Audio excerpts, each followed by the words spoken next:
और सीधे आपको मुरादाबाद लिए चलते हैं, जहां पर प्रियंका गांधी एक जनसभा को संबोधित कर रही हैं।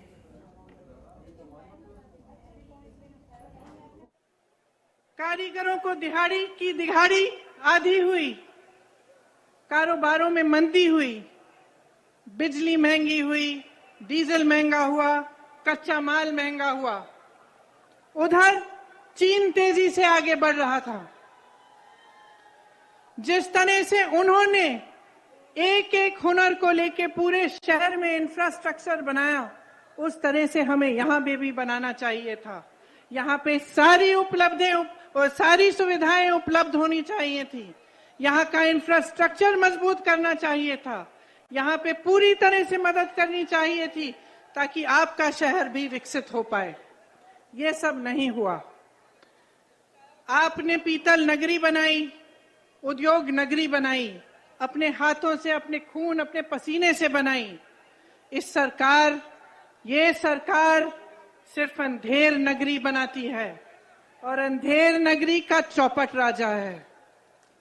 व्यापार आज पूरे प्रदेश में चौपट है, युवाओं का भविष्य चौपट है, खेती किसानी चौपट है, महंगाई से घर का बजट चौपट है। आपने देखा होगा 27 नवंबर को यूपी टेट की परीक्षा हुई। 22 लाख युवाओं ने मेहनत की, 2 सालों के लिए काम किया। क्या हुआ? पेपर आउट हो गया, परीक्षा रद्द की गई, भर्ती फिर से लटक गई। फिर से क्यों कह रही हूं?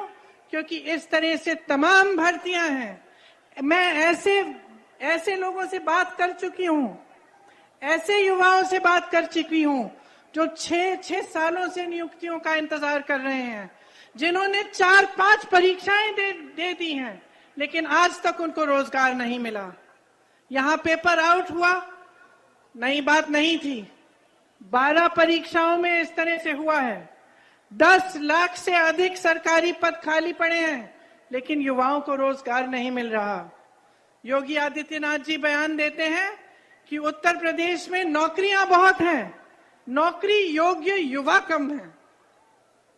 अब आप बताइए, जहां जहां मैं जाती हूं मुझे ऐसे युवा मिलते हैं जिन्होंने बीए पास की है, किसी ने आईटीआई पास किया है, किसी को एमए भी हुआ है, और मुश्किल से संघर्ष करके।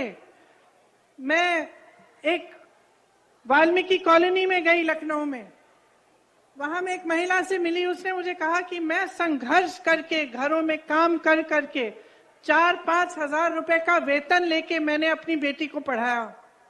मेरी बेटी बीए कर चुकी है, आईटीआई पास है, आज तक दर दर भटक रही है, उसको नौकरी नहीं मिली। अगले घर में गई, वही समस्या, अगले घर में गई, वही समस्या। मैं कम से कम 10 परिवारों से मिली उसी एक कॉलोनी में। सब ने मेहनत से अपने बच्चों को पढ़ाया। नौजवान मेरे सामने आए, उन्होंने सबने कहा कि हमने पढ़ाई की है, कहीं पे रोजगार नहीं मिलता। और योगी जी इस तरह के बयान देते हैं।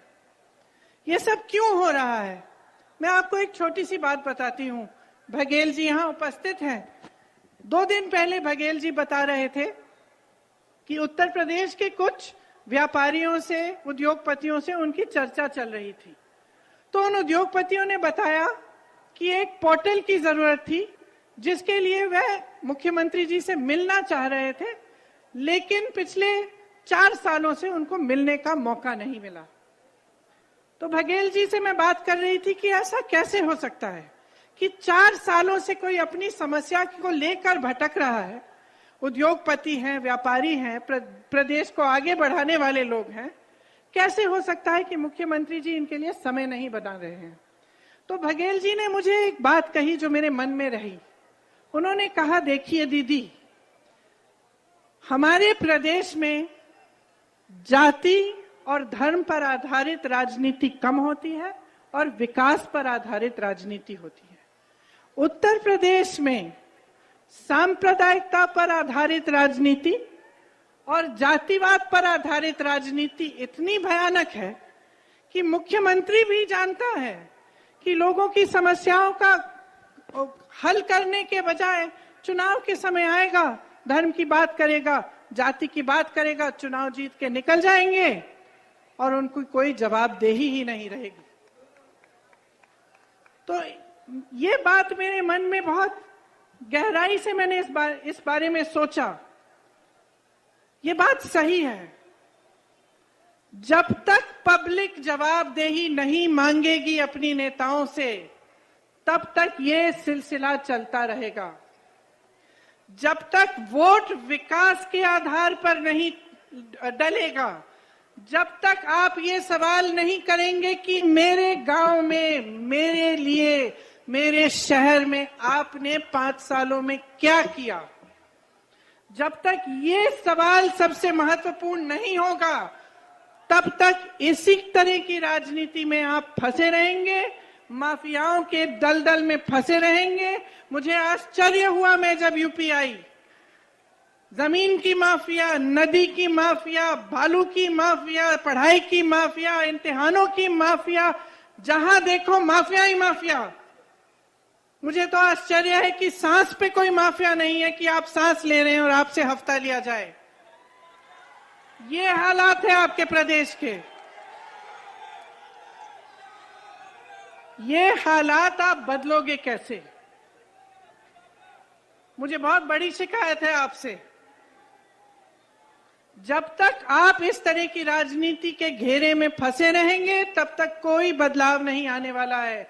नेता के बाद नेता यहां मंच पर खड़े होकर फिजूल की बातें करेगा, आपको तरह तरह के वचन देगा, लेकिन उसको दिल में मालूम होगा कि उसकी कोई जवाबदेही नहीं है।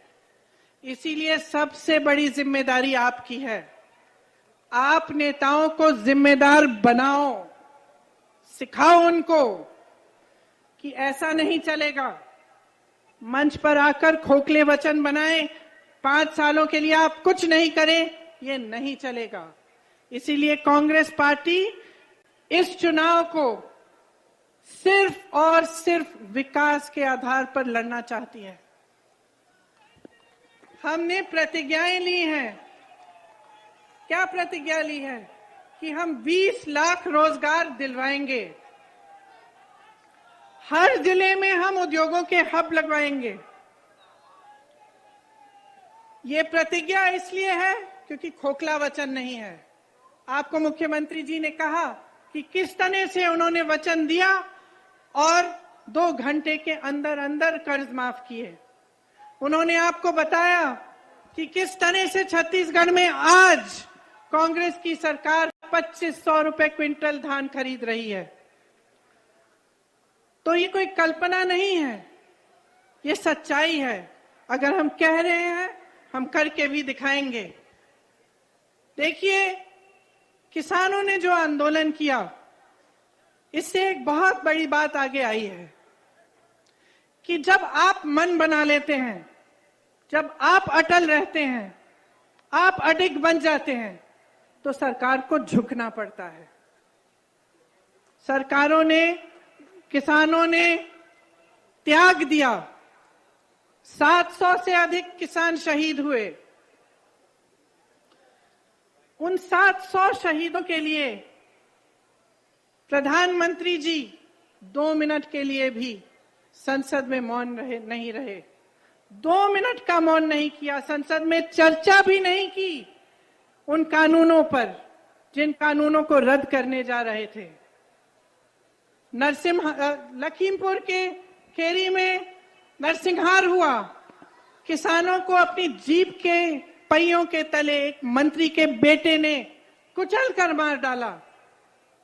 प्रधानमंत्री जी ने एक लफ्ज नहीं कहा, योगी आदित्यनाथ जी ने एक लफ्ज नहीं कहा, बल्कि कुछ दिनों पहले लखनऊ आए, उनके साथ मंच पर वही मंत्री खड़े थे, आज भी मंत्री हैं, उनको बर्खास्त क्यों नहीं किया? अगर उन्होंने उन परिवारों से बात करने की कष्ट की होती जिनके बच्चे शहीद हुए, उन विधवाओं से जिनके पति शहीद हुए, तो उनको पता चलता कि वो परिवार क्या महसूस कर रहे हैं, किस संकट से गुजर रहे हैं। और उनकी एक ही गुहार है कि जब तक ये मंत्री पद पर रहेंगे, तब तक हमें न्याय नहीं मिलेगा, हमें सिर्फ न्याय चाहिए। मैं ऐसे परिवारों के पास गई हूं जिनके पास कुछ नहीं है। वो कहते मुआवजा नहीं चाहिए, मुझे पैसे नहीं चाहिए दीदी, न्याय चाहिए। खबरों के निष्पक्ष विश्लेषण के लिए सब्सक्राइब करें Janatantra TV and press the bell icon. Never miss any update.